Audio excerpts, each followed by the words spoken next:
तो hello how दोस्तों, मैं समीर दिनशी एक और वीडियो के साथ हाजिर हूँ। ये वीडियो भाई पाकिस्तान से ही पाकिस्तान का ओपिनियन लेने के लिए पहुंचे हैं, जो कि पाकिस्तानियों को लग रही है मिर्ची। रीजन ये है कि मोदी जी को सबसे आगे किया जा रहा है, तो इनको लग रहा है कि ये COP28 की मीटिंग सिर्फ और सिर्फ मोदी जी के लिए रखवाई गई है। पाकिस्तान के काकड़ का तो ककड़ी बन चुका है, उसको किसी कोने में ठोक दिया जाता है। तो इस पे देखते हैं पाकिस्तानी कैसे अपना विधवा विलाप करते हैं। तो चलते हैं पाकिस्तान, देखते हैं ये वीडियो। लेकिन वीडियो शुरू करने से पहले वीडियो को लाइक करें, चैनल को सब्सक्राइब जरूर कर लें, बेल आइकन दबाना ना भूलें ऐसी और मजेदार वीडियो को देखने के लिए और मेरा ऑनेस्ट रिव्यू देखने के लिए। साथ के साथ फेसबुक और इंस्टाग्राम पे फॉलो कर ले, लिंक आपको डिस्क्रिप्शन में मिल जाएगा। तो चलते हैं पाकिस्तान और बजाते हैं इनकी बैंड अपने तरीके से। तो शुरू करते हैं वीडियो बिना किसी देरी के। वालेकुम अस्सलाम सर, कैसे हैं आप? अल्हम्दुलिल्लाह। कह रहे हैं नाम आपका? जहाँ से भाई क्या करते हैं? स्टूडेंट हूँ। जबरदस्त हो गया। रिसेंटली एक न्यूज़ बहुत ज़्यादा वायरल हो रही है, कुछ लोग क्रिटिसाइज कर रहे हैं। बात यह है कि रिसेंटली जो है COP28 की समिट हुई दुबई के अंदर, जहाँ पे तकरीबन 150 कंट्रीज़ के प्राइम मिनिस्टर ने पार्टिसिपेट किया। India, Bangladesh, Pakistan, different countries के, ठीक है। अब वहाँ पे अगर देखा गया तो इंडियन को बहुत ज़्यादा रिस्पेक्ट मिली। नरेंद्र मोदी ने तकरीबन 1.5 घंटे की स्पीच वहाँ पे दी, जहाँ पे जिसमें उसने बताया कि हम किस तरीके से इन्वायरमेंटल जो पोल्यूशन वगैरह को या इन्वायरमेंटल चेंजिंग को कंट्रोल में ला सकते हैं। जबकि वहाँ पे पाकिस्तानी प्राइम मिनिस्टर सिर्फ एक पिक्चर में नजर आए, वो भी साइड से पे करके। क्या वजह कि दिन ब दिन इंडिया को इतनी इंपॉर्टेंस दी जा रही है? मीटिंग को देख के ऐसा लगता है कि सारी की सारी मीटिंग अरेंज ही सिर्फ इंडिया की वजह से की गई। क्या वजह है? देखिए, वजह तो इसकी बहुत सारी हैं, लेकिन मैं आपको 2-3 पॉइंट आउट करा देता हूँ। पहला रीजन तो ये है कि अगर हम इंडिया 2-3 पॉइंट आउट कराएगा, जैसे कि ये COP20 की मीटिंग इसने ही रखी हो और इसको सब कुछ चीज पता है, इसके पास सारे डॉक्यूमेंट है, क्या चीज है क्या नहीं है। घर में नहीं है दाने और अम्मा चली बनाने। वाह, मतलब इतने कॉन्फिडेंस लाते कहां से वे? कौन सा चूरन खाते हो? ऐसे नशे क्या राहुल गांधी को भी करवाते हो हैं? के साथ कंपैरिजन करते हैं तो डेफिनेटली इंडिया जो है ना, वो एक इमर्जिंग पावर है, ठीक है ना। जब आप एक इकोनॉमिक पावर बन जाते हो, डेवलप कंट्रीज लाइक USA वगैरह का आप में इंटरेस्ट रहता है ना, तो आपके सारे गुनाह माफ हो जाते हैं। बिल्कुल यही हुआ था ना, अभी G20 का समिट भी हुआ, नरेंद्र मोदी ने USA के अंदर विजिट भी किया। सो कॉल्ड डेमोक्रेसी जो है USA, उन्होंने एक क्वेश्चन भी नहीं पूछा जो ह्यूमन राइट्स वायलेशन हो रही है इंडिया में। उन्होंने रेड कारपेट प्रोवाइड किया किसी नरेंद्र मोदी को। क्यों? ह्यूमन राइट्स वायलेशन इंडिया में हो रही है, देखो कौन बोल रहे हैं। खुद के हाथ हगे, मतलब बच्चे की पॉटी में डुबो के उसको काट रहे हो और दूसरे को बोल रहे हो ह्यूमन राइट्स वायलेशन। साले आए दिन एक दूसरे को फटते रहते हो, दूसरे की मस्जिदों में फटते रहते हो, आए दिन रेप एक दूसरे के अपने घरों में अपनी बहन बेटियों को नहीं छोड़ते हो। Human rights violation. उंगली उठाने से पहले सोच समझ लिया करो, ये पढ़ा लिखा कौन सा चूरन खाते हो बे? मतलब पैदा होते तुम्हारे सर्वर पे चोट मार दी जाती है क्या नुन्नू काटते वक्त, या फिर कुछ कोई चूरन वूरन खिला दिया जाता है, या बड़े होने के बाद तुम सारी चूतिया बन जाते हो? मेरे को बताने यार, कोई भी प्लीज, मेरे इंडियन में जो भी भाई में हो, जो भी, प्लीज मुझे बताएं कि इनको पैदा होते इनके सर पे चोट मारी जाती है, बड़ा होने के बाद इनको कोई चूरन खिला दिया जाता है, या बचपन से ही?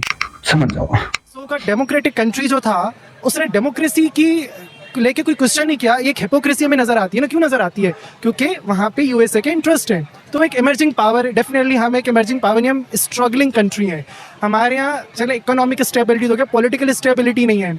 सो हम किस तरह इमेजिन कर सकते हैं कि ग्लोबल लेवल पे या ग्लोबल स्टेज पे जो है हमें वो इंपॉर्टेंस मिले। तो फर्स्ट ऑफ ऑल हमें अपना काम करना पड़ेगा, अपने ऊपर अपने आप को एक पावर के तौर पे लेके आना पड़ेगा, ताकि दूसरे लोगों का हमें इंटरेस्ट हो। So then we will get the equal platform ना। सो अगर हम इक्वलिटी की बात कर रहे हैं तो देखें कि आप में और इंडिया में डिफरेंस कितना है। I am not talking about culture वगैरह, I am talking about purely about economy and political stability, ठीक है। दूसरा रीज़न ये हो सकता है कि अभी COP27 जो हुआ था, आई थिंक कि वहाँ पे पाकिस्तान ने बहुत कमेंडेबल जॉब किया था। अभी ये जो लॉस एंड डैमेज फंड था वहाँ पे उस वक्त जो हमारी मिनिस्टर थी शीरी रहमान, उन्होंने केस को बहुत अच्छे से चलाया एंड हमने वो अप्रूव कराया। So I think that was a very big victory. अब यहाँ पे इस तरह क्यों नहीं है, तो उसका एक रीज़न ये हो सकता है कि we don't have an elected government जो कि वहाँ हमें रिप्रेजेंट करे। अच्छा, जब वो इंडिया के अंदर वो कोई मीटिंग हुई थी ना, कौन सी मीटिंग हुई थी जिसमें वो बिल्लो रानी आई थी अपना मुजरा करने के लिए यहाँ पे, तब तो इलेक्टेड गवर्नमेंट थी? या फिर इमरान खान जब गया था तब इलेक्टेड गवर्नमेंट थी? जब उसको वो पायदान दे दिया गया था रेड कारपेट वाला, जब उससे प्राइवेट जेट छीन लिया गया था, US से वापस बुला लिया गया था, अब तो इलेक्टेड गवर्नमेंट थी। तब कहाँ गई थी तुम्हारी इज्जत बे? बस एक बार जाके कह दिया इस्लामोफोबिया, बस ओए हमारी बहुत इज्जत हो गई। बस इनको मजहब का जुल्म ऐसा चटा दिया गया ना कि इसके आगे सोचते ही नहीं है। और सही है, अच्छा है, मत सोचो यार, इससे आगे तुम्हारी औकात भी नहीं सोचने की। तुम सोचोगे इससे आगे जाके साला किसी के फटोगे। घर में रहो, फटो मरो जो मर्जी करो, घंटा फर्क नहीं पड़ता। जब हुआ था समिट लास्ट ईयर, तो उसमें एक तो हमारा डैमेज बहुत हो चुका था फ्लड्स को लेके, पर हमारी इलेक्टेड गवर्नमेंट थी, वो पूरी तैयारी के साथ गए थे। अभी आप देखें हमारे पास इलेक्टेड गवर्नमेंट नहीं है, तो वो भी एक डेफिनेटली वो अफेक्ट करेगा। मे बी इसकी जगह अगर कोई इलेक्टेड गवर्नमेंट होती और कुछ बेहतर मिनिस्ट्री होती, कुछ होमवर्क करके जाते हम, तो जो हमने पिछली बार loss and damage fund approve करा है ना, हम उसी को आगे लेके चल सकते थे कि अब इसको इम्प्लीमेंटेशन की तरफ लेके जाएं। तो ये कुछ रीजन है और भी। मतलब भीख मांगने के लिए भी पूरी प्रिपरेशन करते हैं भाई साहब कि हमें भीख दे दो हैं, या शेख इधर देख, भीख नहीं देगा तो छोड़ेगा नहीं तेरा गेट है, इस टाइप का। भाई साहब तुम्हारे इस कॉन्फिडेंस की दाद देनी पड़ेगी। किस कॉन्फिडेंस के साथ, मतलब मुझे तो सिर्फ लगता था कि इनकी सिर्फ पॉलिटिशियन ही ऐसे भिखारी हैं या फिर इनकी आर्मी भिखारी है, लेकिन इनकी पब्लिक भी मेंटालिटी इनकी भीख वाली है। मतलब खुद कुछ नहीं करना, भीख मांगनी है। हमें बहुत अच्छे से मेहनत करा भीख मांगना, इमरान खान ने बहुत अच्छे से भीख मांग रही है, श्री रहमान ने बड़े अच्छे से भीख मांग ली, अब मेरी बारी है, बाहर जाके तुम भी भीख मांगेगा, राइट। लेकिन फिलहाल तो आई गेस ये दो मेरे को मेजर रीजन नजर आ रहे हैं। सर आपने बात की कि वो एक इमर्जिंग पावर बन चुके हैं और अभी हम स्ट्रगलिंग में हैं। सर आज़ाद तो एक ही दिन हुए थे, एक ही साथ हुए थे, और आज़ादी का मेरे ख्याल से पर्पस भी ये था कि यार हम सेपरेट हो गए ना, ज़्यादा अच्छे से काम कर सकें। क्या वजह क्या बनी कि यार मतलब वो इतना ऊपर चले गए और हम, यार दुख होता है। यार देखें, स्टार्टिंग से ही देख लें तो इंडिया में और हमें बहुत डिफरेंस चल रहा है। स्टार्ट से ही बहुत डिफरेंस चल रहा है। सबसे पहला तो हमारा जो एक मिसफॉर्चुनेट ये था कि हमारे जो फाउंडिंग फादर थे वो अर्ली डिमाइस कर गए, एंड वहाँ पे जो उनके फाउंडिंग फादर थे उन्होंने कंट्री को स्टेबलाइज किया, I think more than a decade. अब सुन ले भांड, इंडिया आज से नहीं है, ठीक है ना। इसका इंडिया को कोई फाउंडिंग फादर नहीं है, इंडिया का कोई भी, भारत का, भारत धरती का कोई भी फाउंडिंग फादर नहीं है। भारत की हिस्ट्री कई हजार सालों पुरानी है। डोंट टेल हिम कि नेहरू, पटेल, गांधी इन्होंने स्टेबल करा, नहीं करा, इन्होंने सत्यानाश करा। इन्हीं की मेंटालिटी की वजह से हमारा सत्यानाश हुआ पड़ा है। आज भी बहुत चीजें हैं, नहीं तो आज हम तो यूएस की भी ले रहे होते अच्छी वाली। तो अपने आप से हमें कंपेयर मत करो, हमारी हिस्ट्री आज की नहीं बहुत पुरानी है। फाउंडिंग फादर, तुम्हारे फाउंडिंग फादर थे वो, जिसको बेचारे को एम्बुलेंस में तड़पती धूप में छोड़ दिया गया, एम्बुलेंस में पेट्रोल भी नहीं दिया गया। वैसे माचिस के तिल्ली जी के भी क्या करता वो, ठीक है। और हमारे पॉलिटिकल क्राइसिस तो तब से ही स्टार्ट हो गए थे। आपको पता ही होगा कि हमारा पहला कॉन्स्टिट्यूशन बनने में हमें 9 ईयर्स लगे, जबकि इंडिया ने आई थिंक 3 से 4 साल में अपना पहला कॉन्स्टिट्यूशन ड्राफ्ट कर दिया। Time and again military takeovers हुए हमारे यहाँ, कूल अगेन। इंडिया में ऐसा कुछ नहीं है। देखिए एक चीज़ आप समझ लें कि economic stability and social stability का जो लिंक है ना, वो पॉलिटिकल स्टेबिलिटी के साथ है। उसको आप सर मैं यहाँ पे एक मजीद चीज़ आपसे जानना चाहूँगा, बड़ी पॉजिटिव बड़ी लेवल की बातें कर रहे हैं कि सर क्या वजह है कि सारी दुनिया जो है वो इंडिया के साथ इतने ताल्लुकात बेहतर से बेहतरीन करती जा रही है। अब अफगानिस्तान को देख लो, चाइना को देख लो, अमेरिका को, यूएसए को देख लो। यार पिछले दिनों उन्होंने $6.1 बिलियन वहाँ पे जो है ना फंडिंग की है, और इसके साथ उन्होंने स्पेस सेंटर वहाँ पे ओपन करने का जो है ना कमिटमेंट की है। तो सर क्या वजह है कि उनके दिन ब दिन हर किसी के साथ ताल्लुकात बेहतर हो रहे हैं, और एक हम साया हैं यार, हम उनको अभी तक एक्सेप्ट ही नहीं कर रहे। यार देखें, जहाँ तक रही हमारी एक्सेप्टेबिलिटी की बात, तो डेफिनेटली हमारे तो इश्यूज हैं। कश्मीर इशू तो बोन ऑफ कंटेंशन है सबसे बड़ा, तो डेफिनेटली। एंड वहाँ पे जो ह्यूमन राइट्स वायलेशन हो रही है, सारे जो रिलीजियस माइनॉरिटीज़ हैं, इवन सिख्स के साथ भी हो रहा है, लेकिन स्पेसिफिकली मैं मुस्लिम्स को यहाँ पे मेंशन करूँगा। तो वो तो एक रीज़न है, वो हमें एक्सेप्ट नहीं करेंगे, हम उन्हें एक्सेप्ट नहीं कर पा रहे। आई थिंक हमें कुछ टेबल टॉक्स की तरफ जाना पड़ेगा। मे बी हमारी न्यू गवर्नमेंट आए, उनकी न्यू गवर्नमेंट आए, तो कुछ एक होप नजर आता है। मतलब आपको अबे वो बैंड, तुम्हारे एक्सेप्ट करने ना करने से हमें घंटा फर्क नहीं पड़ता, समझ गया। तुम लोगों की कोई औकात नहीं है। गंगू तेली राजा भोज को एक्सेप्ट करेगा, बड़ी बात भी करनी चाहिए वैसे, लेकिन इन लोगों की औकात सीरियसली ऐसी है और इनको यही रहना चाहिए। इनकी मेंटालिटी ऐसी है, इन लोगों की सोच ऐसी है कि ये कभी भी पॉजिटिव बात तो कर ही नहीं सकते किसी भी एंगल से। अपनी गलतियां इंसान को माननी चाहिए, मेरा मानना ये है। बट इनकी गलतियां इनको खुद नहीं दिखती, इनको दिखता हम आला कौन है, ये हमें करना चाहिए था। अबे क्यों तेरा बाप लिख के गया था, हमें करना चाहिए था। ये वो कर रहे हैं, ये तो हमारी जिम्मेदारी। अबे तुम्हारी जिम्मेदारी है क्या? पहले खुद का पेट पाल लो, जाई लो। हमारी तो चलो गवर्नमेंट कोई स्टेबल नहीं है। नरेंद्र मोदी पिछले 10 साल से हुकूमत कर रहे हैं और वो इंडिया को कहां से कहां ले गए हैं, ठीक है। उनकी जीडीपी 4 ट्रिलियन को टच कर चुकी है। क्या लगता है कि वो कोई अच्छे इफेक्टिव नहीं है? यार देखें, अगर हम इकोनॉमिकल टर्म्स में बात करें तो वहाँ पे तो बहुत ज़्यादा उन्होंने काम किया है, लेकिन at the same time communal riots हम देखें, अगर आपको गुजरात वाला इंसिडेंट याद होगा तो वो भी नरेंद्र मोदी ही वहाँ के सीएम थे ना। तो कम्युनल राइट्स जितने ज़्यादा नरेंद्र मोदी के टर्म में बढ़ा है ना, वो कभी कहीं और नहीं बढ़ा है। सर वहाँ के कुछ मुस्लिम भाइयों से हमारी बात होती है तो वो कहते हैं कि नरेंद्र मोदी की हुकूमत ने जितना ये सारी की सारी चीज़ों को, हाँ कुछ एक्सट्रीमिस्ट लोग कुछ जगह हैं जैसे हमारे पाकिस्तान में भी है, ऐसे वहाँ पे भी उन्होंने जितना कहता है कि माइनॉरिटीज़ के लिए भी काम किया है। मोहम्मद शामी के लिए रिसेंटली उन्होंने एक स्टेडियम बना दिया उनके आबाई गाँव के अंदर। तो मतलब इतना किसी हुकूमत ने काम नहीं किया। तो क्या अभी भी लगता है कि मतलब मजीद उनके पहले की निस्बत अभी ज़्यादा वहाँ पे माइनॉरिटीज़ को हुकूक नहीं मिल रहे हैं या क्या? यार देखें, आप नोट करें कि जिन माइनॉरिटीज़ को अच्छे से ट्रीट किया जा रहा है वो ज़रूर पब्लिक फिगर हैं। They are not a common man. Let's take a case of common man ना, we can not pick 2 to 3 cases and then we talk about whole of the common man. तो वो चीज़ हम बात नहीं कर सकते। Common man आप देख लें, रिकॉर्ड है, ऑन रिकॉर्ड है ना। चलें वहाँ पे मुस्लिम्स छोड़ दें, कश्मीर का जो इशू आपको दिख रहा है अच्छा एक चीज, ये मुस्लिम मुस्लिम हमेशा करते हैं, इनको घंटा फर्क नहीं पड़ता इंसानियत से, इनको मुसलमान दिखता है बस खाली, डजंट मैटर वो कोई भी हो। लेकिन 80 करोड़ लोगों को यहाँ पे फ्री राशन दिया जाता है, पूछ के दिया जाता है मुसलमान है कि नहीं है। यहाँ पे अगर कोई चीज फ्री है तो पूछ के दिया जाता है कि भाई तेरे घर में पानी आएगा तो तू मुसलमान है, साले तेरे घर का पानी काट देंगे। यहाँ राशन दिया जाता है, यहाँ पेंशन दी जाती है, यहाँ और प्रॉफिट दिए जाते हैं, तो पूछ के दिया जाता है कि तू मुसलमान है तो तुझे नहीं मिलेगा, आम आदमी को। अभी दिल्ली के अंदर से कुछ लोग जो झुग्गियों में रहते थे उनको फ्लैट दिए गए, कौन थे वो? मुस्लिम थे। हिंदूज कितने थे?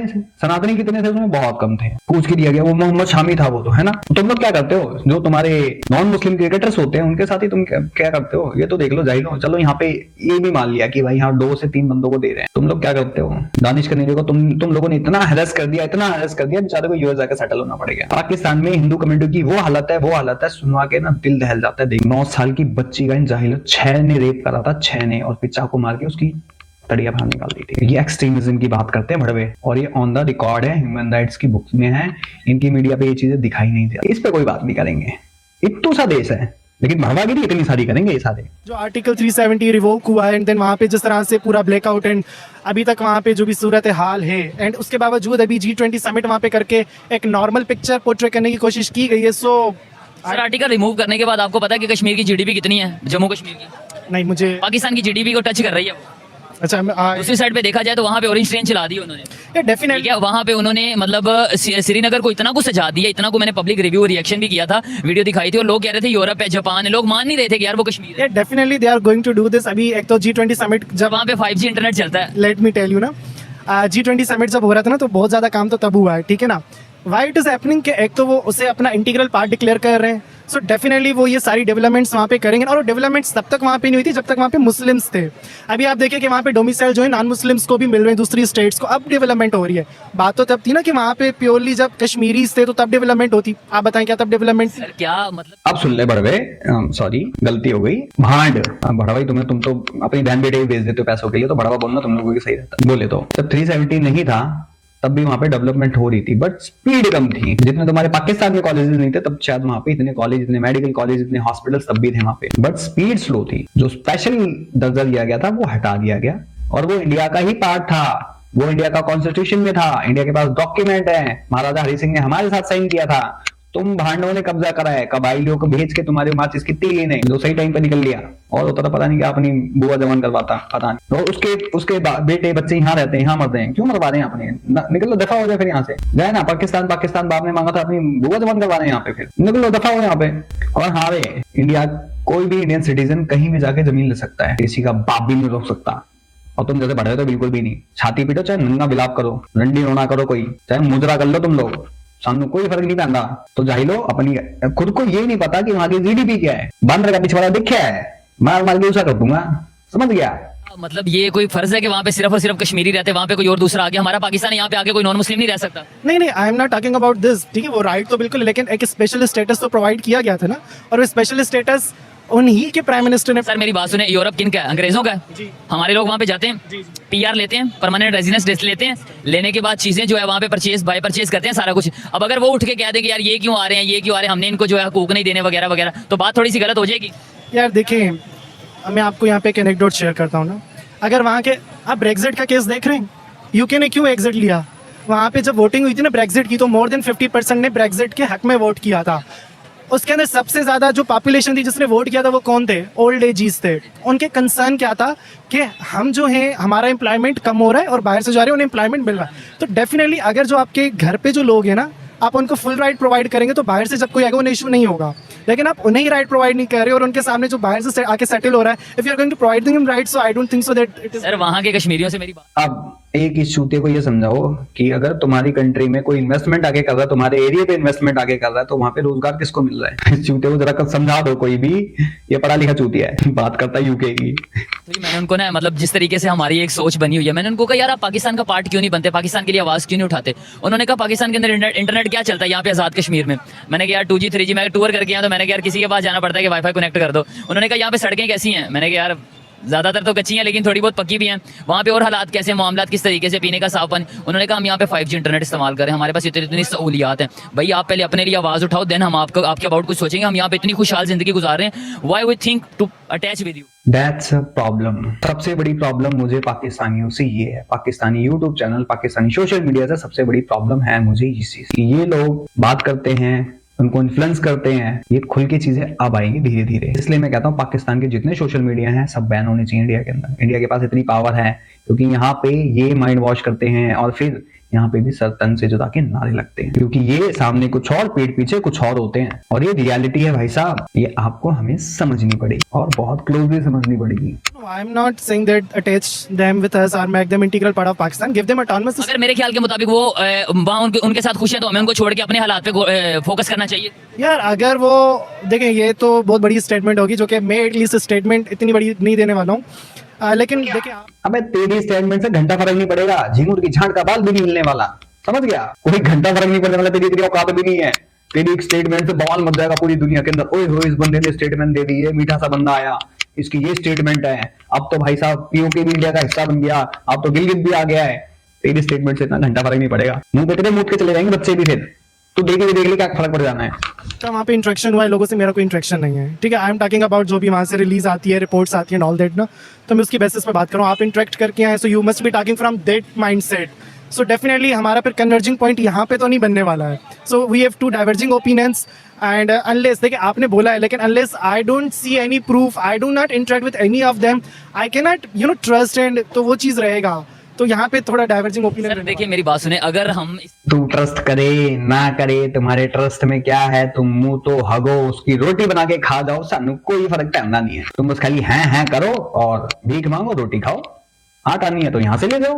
मामले को साइड पे करके, इस इशू को साइड पे करके, हम थोड़ा सा अपनी एजुकेशन पे, अपना इंटरनल मामलात के ऊपर फोकस करके, अपनी यूथ पे फोकस करके, दुनिया के अंदर अपने आप को थोड़ा सा डोमिनेंट कर लें, सारी चीज़ों को साइड पे करके, एक इंसानियत को ज़हन में रख के सिर्फ कि यार दुनिया टेक्नोलॉजी की तरफ जा रही है, हम वो सारा का सारा पैथेटिक थिंकिंग को साइड पे करके जरा कुछ कर लें, तो क्या ये बात ठीक है? आप एक्नॉलेज करते हैं इस बात से? डेफिनेटली स्कोप तो इम्प्रूवमेंट का बहुत है पाकिस्तान में। हमारा लिटरेसी रेट आप देखें, चले सबसे पहले तो आप ये देख लेना कि gender inequality, gender report gap जो आती है ना, तो वहाँ पे आप देखें कि हमारी जो वुमेन की सेपरेशन है वो कितनी हो रही है। हमारे यहाँ इथनिक फॉल्ट लाइंस बहुत हैं।